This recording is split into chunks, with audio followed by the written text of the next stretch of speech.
Movie के start में हम एक आदमी को टेबल पर बंधा हुआ देखते हैं, मगर सर्जरी के बजाय उसके साथ बुरा सलूक किया जा रहा था। सर्जन सबसे पहले उसकी छाती को काटते हैं और फिर ढेर सारा नमक उसके जख्म पर लगा देते हैं, जिससे वो बुरी तरीके से तड़पने लगता है और आदमी के सर से केमिकल निकलने लगता है, जिससे वो सर्जन एक बोतल में जमा कर रहे थे। वहाँ उसके साथ तब तक ऐसा किया गया जब तक वो मर नहीं गया। अब उस केमिकल से सर्जन ने गोलियां बनाकर एक जार में रख दी, ये कहकर कि वो बहुत कीमती है। कहानी शिफ्ट होती है और हम 4 दोस्तों को देखते हैं जो कैंपिंग करने आए थे और अब वापस जाने वाले थे, जिसमें एक लड़के का नाम निक था और उसकी वाइफ और उसके 2 दोस्त भी थे। उसकी वाइफ को बच्चा होने वाला है, पर उसने ये बात अभी तक निक को नहीं बताई थी। रास्ते में ये एक गैस स्टेशन पर रुके जहाँ इन्हें एक औरत मिली जो मॉडर्न जैसी लग रही थी, जो इनको बताती है कि कुछ दूरी पर मेरी गाड़ी का पेट्रोल खत्म हो गया है, तो वापस गाड़ी तक जाने के लिए मुझे लिफ्ट चाहिए, जिसके लिए निक मान जाता है। लेकिन उसकी वाइफ को बुरा लग रहा था, मगर फिर भी निक उसको गाड़ी में बैठा ही लेता है। मॉडल को जब उसकी गाड़ी पर उतारकर जब ये लोग जा ही रहे थे, तो वो अपनी गाड़ी से मास्क पहनकर इनके पास वापस आई और साथ में बेहोश करने वाली गैस भी लाई,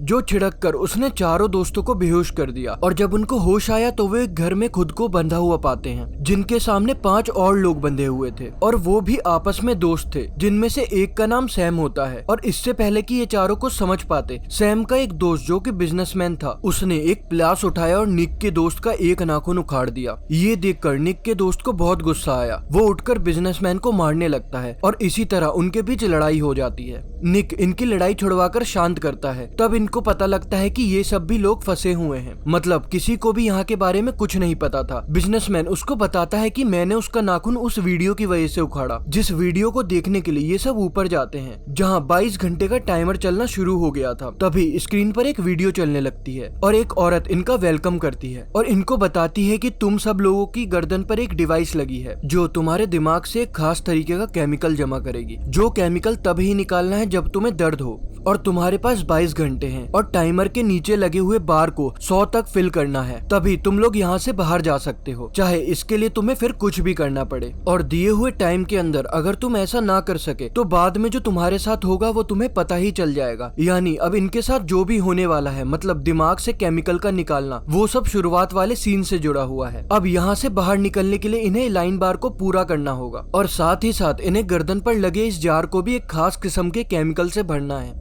अब या तो ये एक दूसरे को ऐसे ही मारेंगे या ग्रुप के शक्ल में एक दूसरे को तकलीफ दे, तभी इनका जार भरा जा सकता है। और यहाँ तक कि ये लोग इस घर से भाग भी नहीं सकते थे, क्योंकि ये पूरा घर लॉक है। इन्होंने भागकर देख भी लिया था, जिसमें ये नाकामयाब रहे थे। तो एक दूसरे को तकलीफ देने के अलावा इनके पास अब कोई रास्ता नहीं था। लेकिन इसके लिए सैम का एक दोस्त राजी नहीं था। वो पूरी तरीके से घबरा गया था, इसलिए वो खुद ही गर्दन पर लगे हुए डिवाइस को निकालने लगता है और ऐसा करने से उसको दर्द भी हो रहा था, जिससे कि लाइन बार आगे बढ़ने लगता है। पर जैसे ही उसने उस डिवाइस को निकाला, मौके पर ही उसकी मौत हो गई। और ऐसा होने की वजह से लाइन बार की परसेंटेज वापस से पीछे हो गई, क्योंकि उसके दिमाग से निकलने वाला केमिकल वेस्ट हो गया था। पर वो बिल्कुल 0 पर नहीं आया था, क्योंकि इसमें कुछ हिस्सा निक की दोस्त का भी था जब उसका नाखून उखाड़ा गया था। अपने साथी को मरता हुआ देखकर सभी काफी घबरा रहे थे। तभी सैम की दोस्त तारा, जो बहुत ही मतलबी थी, जो कहती है कि तुम सब आपस में लड़कर एक दूसरे को दर्द दो और लड़कियों को रहने दो, जिस पर बिजनेसमैन कहता है कि ऐसा नहीं होगा, कोई लड़का लड़की यहाँ पर नहीं देखा जाएगा, तकलीफ सबको बराबर सहनी पड़ेगी। तब सबसे पहले बिजनेसमैन तकलीफ सहने के लिए मान जाता है, क्योंकि वो यहाँ से जल्द निकलकर अपने बेटे के पास जाना चाहता था। इसलिए सब उसको कुर्सी पर बैठाकर खूब पीटते हैं और 1 घंटा पीटने के बाद जहाँ वो देखते हैं कि बार की परसेंटेज कुछ ऊपर 7% पर आ गई है। लेकिन जाहिर सी बात थी, ये उनके लिए काफी नहीं था, क्योंकि इसमें टाइम ज्यादा लगने के साथ साथ वो लोग थक भी गए थे। बिजनेसमैन ने भी काफी मार खा ली थी, लेकिन फिर भी बार परसेंटेज थोड़ा सा ही ऊपर बढ़ा था। तो अब इन लोगों को आसान तरीका चाहिए था, जो वहाँ रखे हुए औजार थे, जिसमें एनर्जी कम लगेगी और दर्द ज्यादा होगा और बार तेजी से ऊपर जाने लगेगा। ये देखकर बिजनेसमैन को एहसास हुआ कि मैंने पहला नंबर लेकर कितनी बड़ी गलती कर दी है, क्योंकि सबसे खतरनाक तरीका पहले मेरे ऊपर आजमाया जाएगा। और अब ये लोग बिजनेसमैन को टेबल के ऊपर बांध देते हैं। सबसे पहले तारा, जो जालिम बनी हुई थी, वो सबसे पहले उसको डंडे से खूब मारती है है और फिर पिलास लेकर उसके सारे नाखून उखाड़ देती है। और जब इससे भी उसका दिल नहीं भरता तो वो उसकी टांगों पर चाकू मारकर उसके मांस को बाहर निकालने लगती है। सिर्फ यही नहीं, वो पहले उसका एक घुटना तोड़ती है और उसके बाद उसका दूसरा घुटना भी तोड़ देती है, जिससे वो बेचारा पूरी तरीके से लाचार हो गया था। अभी भी तारा नहीं रुकती। इससे पहले कि वो उसको जान से मारती, निक बीच में आकर उसको रोक देता है। और जब सारे लोग उसको बातें सुनाते हैं तो तारा बोलती है कि टॉर्चर करना था ना, तो मैंने कर दिया, इसमें मेरी क्या गलती है, और मुझे तुम लोगों ने बताया ही नहीं था कि कितना टॉर्चर करना है, इसलिए मैं करती चली गई। खैर, ये लोग अब बिजनेसमैन की पट्टी वगैरह करते हैं। उसके साथ इतना बुरा सलूक करने के बाद भी तारा कहती है कि हमें कुछ करना ही नहीं चाहिए।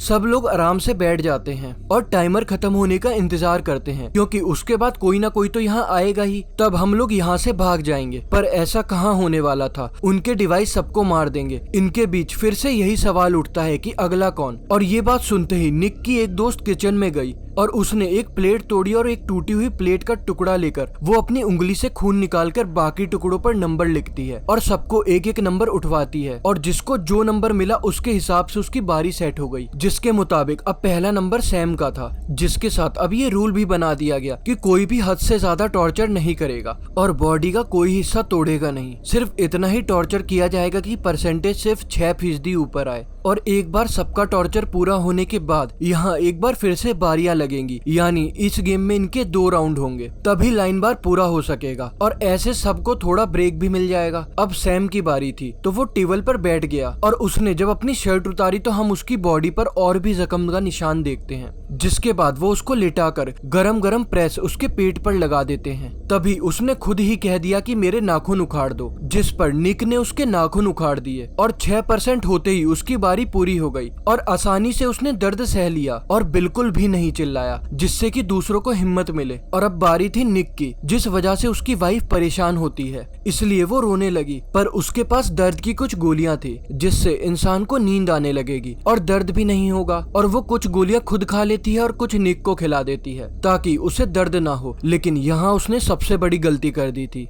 और अब ये लोग निक को टॉर्चर करने लगते हैं, लेकिन उसका बार बहुत धीरे धीरे आगे बढ़ रहा था, क्योंकि टॉर्चर करने का मकसद यही था कि दर्द हो और तभी तो बार बढ़ेगा। और दिमाग को अगर सुन कर दिया जाएगा तो केमिकल जार में कैसे आएगा, यानी ऐसा टॉर्चर सहने का कोई फायदा नहीं था। और ये बात निक की वाइफ ने बिल्कुल भी नहीं सोची और उसको गोलियां खिला दी। और ये देखकर निक की वाइफ को अब अपनी गलती का एहसास हुआ, लेकिन इसका अब कोई फायदा नहीं था और निक बेचारे को डबल टॉर्चर सहना पड़ा, यानी कि उसके अंदर ड्रिल मशीन चलाई गई, तब जाकर उसका 6% पूरा हुआ, जिससे सारे लोग घबरा गए। जिसको देखकर सैम की दोस्त छुप जाती है, क्योंकि अगला नंबर उसका था, लेकिन वो लोग किसी तरह से उसको ढूंढकर उसको वापस लाए और अच्छी तरीके से उसको टॉर्चर किया। उसके मुंह में इन्होंने चम्मच घुसा दी और एक कलाई भी काट दी थी। इधर वो दर्द में तड़प रही थी, जबकि उधर निक भी होश में आ गया था, जो अपनी वाइफ से नाराज था, लेकिन अब वो बता ही देती है कि मैं माँ बनने वाली हूँ। और उसकी ये सारी बात तारा सुन लेती है और वो खुश हो जाती है कि अब निक की वाइफ के साथ साथ उसके बच्चे को भी टॉर्चर सहना पड़ेगा, जिससे बार ज्यादा ऊपर जाएगा। और अब क्योंकि बारी उसकी थी तो उसकी जगह निक टॉर्चर होने के लिए तैयार हो जाता है और जो दर्द की दवाई बची थी वो उसने बिजनेसमैन को दे दी थी। और यहाँ पर भी तारा टांग अड़ा देती है, जिससे निक के दोस्त को गुस्सा आ जाता है और वो उसको मुक्का मारकर बेहोश कर देता है। और अब निक टॉर्चर होने के लिए सामने आ जाता है, मगर उसकी हालत बहुत ही ज्यादा खराब थी। और ये देखकर निक के दोनों दोस्त आगे आ गए, मतलब ये तीनों एक साथ खौलते हुए पानी में हाथ डुबोएंगे जब तक कि तीनों का 6% नहीं हो जाता। अब जैसे ही ये लोग तैयार हुए, डरते हुए निक की फीमेल फ्रेंड पीछे हट गई, जबकि निक की वाइफ और उसका दोस्त अपना हिस्सा पूरा करते रहे। एक बार पानी में हाथ डालने के बाद इन्हें फिर से वही बाजू डालना था। तभी तारा आ जाती है और उसने एक चाकू लेकर निक के दोस्त पर वार कर दिया, जिसकी वजह से वो सारा खौलता हुआ पानी निक के दोस्त के ऊपर ही गिर जाता है। इससे काफी ज्यादा बार ऊपर चला गया, लेकिन यहाँ पर तारा के इरादे कुछ और ही थे। वो तो उसको जान से ही मारने वाली थी और चाकू लेकर वो जैसे ही उस पर हमला करने लगी, तभी पीछे से आकर निक उसी को मारकर बेहोश कर देता है। अब इनका बार 48% तक पहुंच चुका था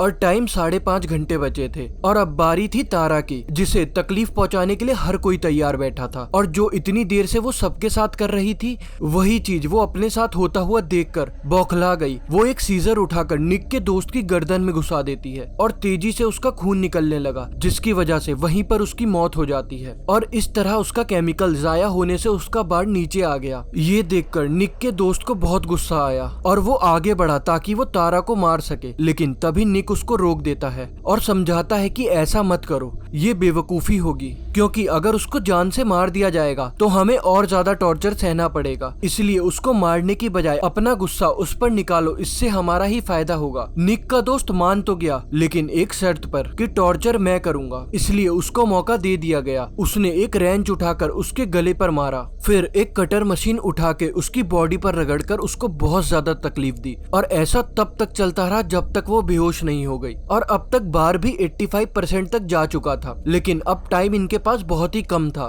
बार को पूरा करने के लिए इनके पास अब 1 ही घंटा बचा था। अब बचे हुए 5 लोग फैसला करते हैं कि हम अपने गर्दन की हड्डी तोड़ेंगे, जिससे हमें इतना दर्द होगा कि हमें और कुछ करना ही नहीं पड़ेगा और बार भी पूरा हो जाएगा। और इसलिए निक का दोस्त बारी बारी से सबकी गर्दनों की हड्डी तोड़ देता है, लेकिन जब बारी आई निक की वाइफ की तब वो रुक गया और अब निक रेंच लेकर उसकी हड्डी भी तोड़ देता है, जिससे सच में बार पूरा हो जाता है। और ऐसा होते ही औरत की वीडियो फिर से चलने लगती है, जिसमें वो कह रही होती है कि बहुत खूब, तुम सब जीत गए हो और अब तुम लोग ऊपर वाले कमरे में जाओ, तुम्हारे केमिकल वाला डिवाइस निकाल लिया जाएगा, जिसके बाद तुम लोग आजाद हो और यहाँ से जा सकते हो। ये सब सुनकर उनको अच्छा लगा और वो ऊपर जाते हैं और बारी बारी से अपने जार को निकलवाने लगते हैं और एक दरवाजा सबको बाहर भेजता है। और सब लोगों के जाने के बाद जब निक का दोस्त जाता है तो वो चिल्लाने लगता है। उसकी आवाज सुनकर निक को शक हुआ और वो जब बाहर आया तो उसे पता चला कि सब वहाँ पर मरे हुए हैं, क्योंकि उन सबको सैम मार रहा था। वो अब निक के दोस्त को भी चाकू से मारकर कमरे में भाग गया। उधर निक की वाइफ अभी भी अंदर ही थी, वो बिजनेसमैन को वहाँ से निकाल रही थी। तब बिजनेसमैन उसको बताता है कि मैंने एक ऐसे ग्रुप के बारे में सुना था जो इंसानों को टॉर्चर करके उनका केमिकल निकाल कर दवाई बनाते हैं, जो एक गोली $12,000 की बिकती है, पर मुझे नहीं पता था कि मैं भी इसी में फंस जाऊंगा। और बातें करते करते वो दम तोड़ देता है, जिससे उसका केमिकल जाया होने की वजह से बार फिर से नीचे आ जाता है। वो अब 89% पर आ गया था, जिसका मतलब था कि निक की वाइफ अब यहीं पर फंस गई है, जिसे अब खुद ही बार को पूरा करना है, वरना वो यहीं पर मारी जाएगी। और उसके पास टाइम भी 18 मिनट ही बचा था। फिर वो एक भी मिनट गवाए बगैर खुद को टॉर्चर करने में लग जाती है। अपने जले हुए हाथ पर सबसे पहले वो ब्लीच डालती है और उसी को दीवार के अलमारी में डालकर वो बार बार बीसती है और उसके बाद वो अपनी कमर भी जला लेती है। फिर उसी हाथ में कील ठोकती है, तब जाकर बार फिर से पूरा होता है और अब निकलने की बारी उसकी थी। पर सैम ऐसा होने नहीं देता। अपनी डिवाइस तो निकलवा लेता है, लेकिन एक बटन जैसे ही उसने दबाया सबकी डिवाइस पर लगा हुआ जहर चालू हो गया, जिससे सारे ही लोग तड़पने लगे, क्योंकि धीरे धीरे वो लोग मर रहे थे। इसी बीच सैम निक को बताता है कि ये मेरा 5वीं बार है, यानी ये लोग 5वां ग्रुप था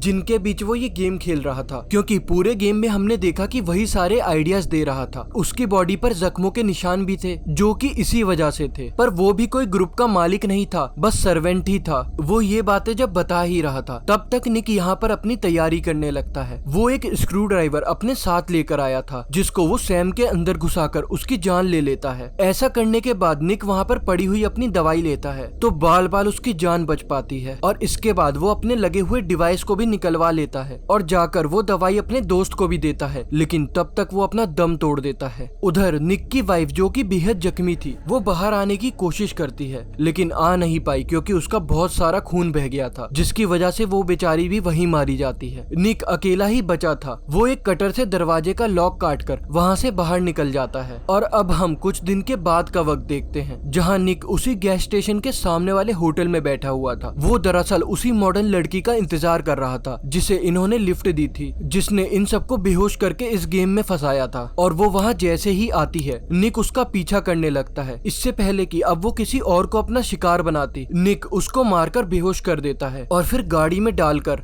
अपने साथ ले गया और उसके जरिए बाकी लोगों तक पहुंचेगा जो इस टॉर्चर ग्रुप का चला रहे थे, और उनसे अपना बदला लेगा और सबसे पहले अपनी वाइफ के होने वाले बच्चे का। और इसी के साथ ये मूवी यहाँ पर खत्म हो जाती है।